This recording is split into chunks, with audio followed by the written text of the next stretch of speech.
Rasisme itu kejahatan kemanusiaan, kejahatan luar biasa, extraordinary crime, rasisme. Jadi saya butuh dukungan semua orang yang melawan rasisme harus mendukung sidang itu. Kita perangi rasisme bersama-sama.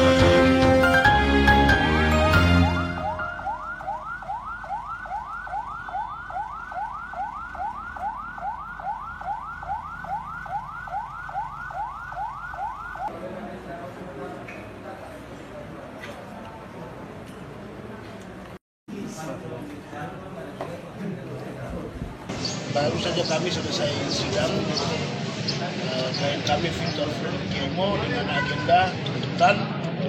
Tadi dari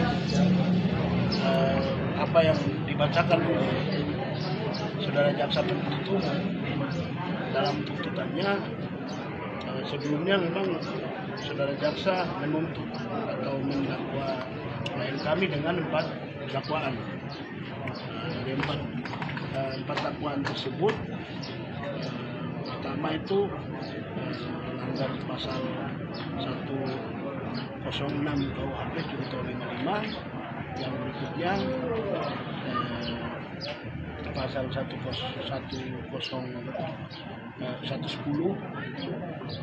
KUHP junto 55, kemudian berikutnya lagi pasal 102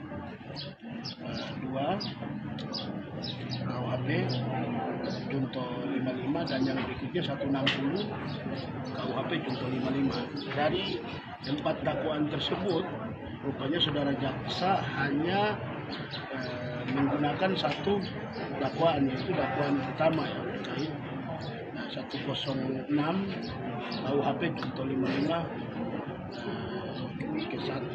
ayat 1 ke 1. Nah, dari uraian fakta-fakta yang kemudian menjadi dasar saudara jaksa menyimpulkan terbuktinya dakwaan pertama ini, setelah kami amati dan kemudian kami dalami, rupanya ada keanehan yang saya maksudkan di sini, yaitu rupanya saudara jaksa itu tidak menggunakan fakta sidang yang terungkap pada pembuktian. Dan dari uraian yang kemudian disebutkan berkaitan dengan unsur-unsur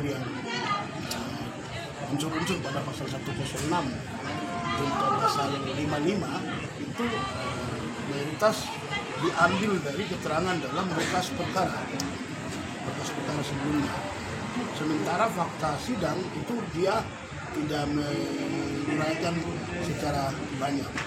Nah, bukti yang bisa kita tunjukkan terkait dia tidak menggunakan fakta sidang itu terlihat melalui fakta di mana beberapa saksi memberatkan yang dihadirkan itu kan mayoritas menyebutkan dalam sidang bahwa tidak pernah melihat saudara Victor Freddy Kemo pada tanggal 19. Lihat pun masih samar-samar karena terkelak, dan itu diragukan keterangan mereka.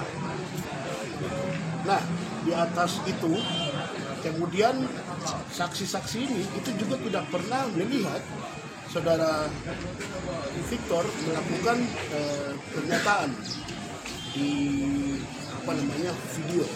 Nah, ini juga kemudian semakin menunjukkan kita terkait tidak sesuai dengan fakta. Yang berikutnya, dalam fakta sidang tidak ada satupun video yang diputar atau ditunjukkan oleh saudara jaksa dalam persidangan. Itu tidak pernah menonton video yang dijadikan alat bukti oleh saudara jaksa. Selain itu, berkaitan dengan video yang kemudian dijadikan alat bukti dan kemudian pernyataan itu secara langsung menunjukkan bahwa semestinya bukan pasal 106 KUHP.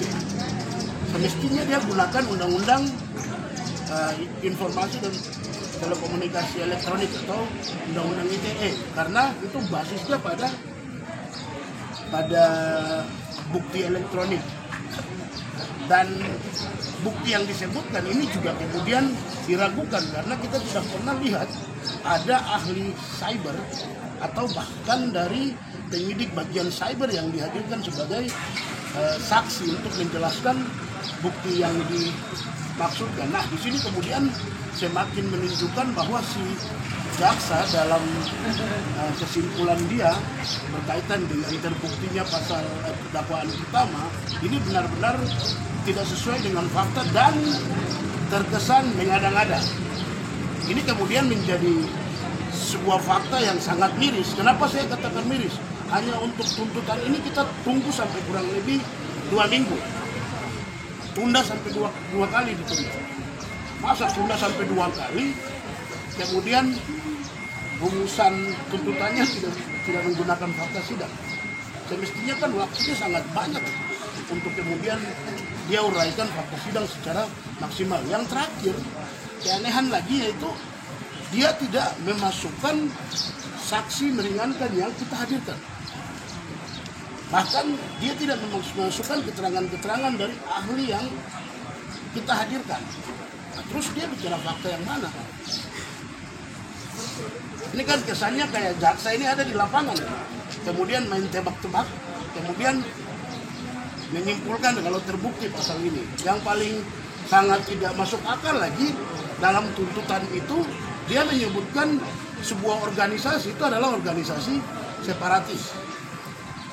Ini kan keterlaluan. Kita bicara pasal 106 atau kita sedang mengadili organisasi. Ini kan kemudian jadi pertanyaan di sini.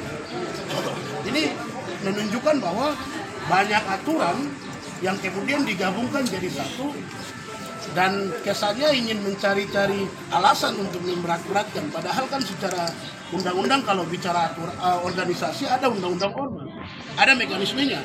Kenapa persoalan organisasi kemudian dimasukkan? Tapi melalui itu kita kemudian sampai pada satu kesimpulan bahwa perkara ini adalah murni rekayasa. Makanya digali terkait fakta klien kami yang terjadi pada tahun 2009. Keterkaitan dengan klien kami berafiliasi dalam sebuah organisasi. Bahkan organisasi itu disimpulkan sendiri secara subjektif oleh saudara jaksa tanpa mengikuti undang-undang ormas.